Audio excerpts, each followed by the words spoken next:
When you think about St. Patrick's Day, what comes to mind? For a lot of people, it's probably parades, maybe a pint of Guinness, and wearing a lot of green. But I wonder how many of us know much about the man himself. Oh, that's a very good point. I mean, most people probably don't realize that he wasn't actually Irish. That's right.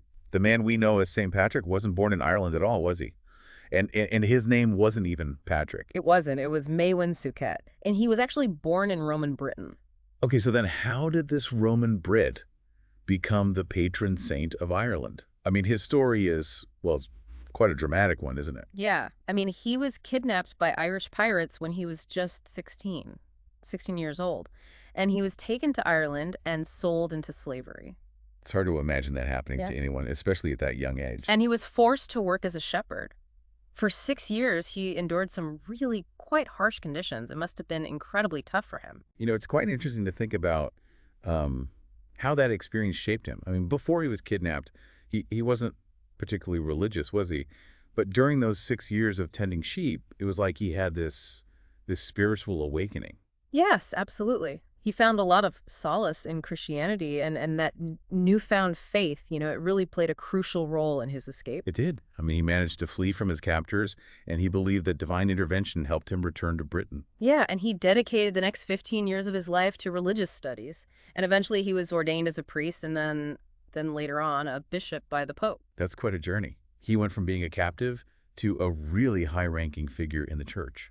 So what was it that made him go back to Ireland, the place where he'd been enslaved, I mean? What prompted that? He felt this incredibly strong calling, this urge to bring Christianity to the people of Ireland. And it was this mission that ultimately came to define the rest of his life. I mean, to go back to a place where you experienced such hardship, it must have taken incredible courage. It really did. But yeah, he went back not as a captive this time, but as a missionary to spread the Christian faith. Hmm. But I can imagine trying to spread Christianity in a place like Ireland, Hmm. a land that was so steeped in, well, pagan tradition.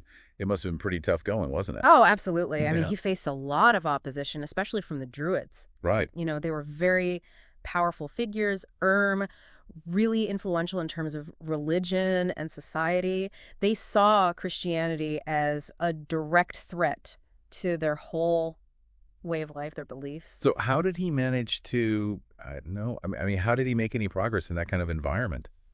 Well, it's really quite fascinating how he went about it. Right. He was incredibly resourceful and resilient, and even though he was actually imprisoned at one point, his determination never wavered. Yeah, he never gave up. No, not at all. And I think a lot of people, well, when they think of St. Patrick, they think of that famous story of him using the shamrock, the 3 leaves of the shamrock, to explain the concept of the Holy Trinity. Yes, exactly. I mean, that's an image that's become so closely associated with him and St. Patrick's Day, really. Yeah, and it's a brilliant example, I think, of how he was able to sort of connect with the Irish people. Hmm. He took something familiar, something that was already part of their tradition, this native plant. The shamrock. The shamrock, exactly. Mm. And he used that to bridge this gap between their existing beliefs and the teachings of Christianity. So do you think that was one of the main reasons for his success? I mean, not just his faith, but the way he was able to connect with the people he was trying to convert. Oh, definitely. I mean, Yeah.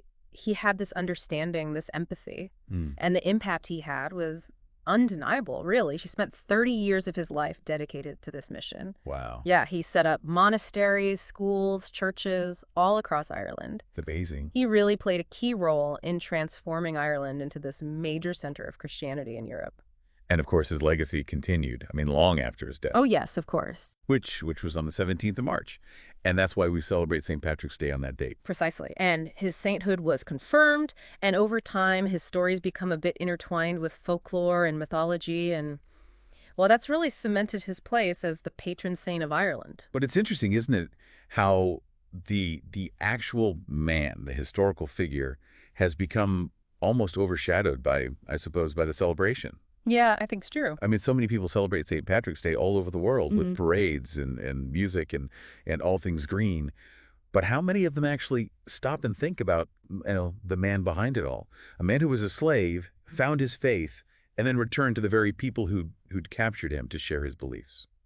It's quite remarkable when you think about it that way, isn't it? I mean, Yeah. it really speaks to this this power of resilience Mm. and the enduring strength of faith, I suppose. And also this idea of cultural exchange and how that can be so transformative. Absolutely. So perhaps knowing the real story adds a bit more depth to the celebrations this year. Perhaps it does.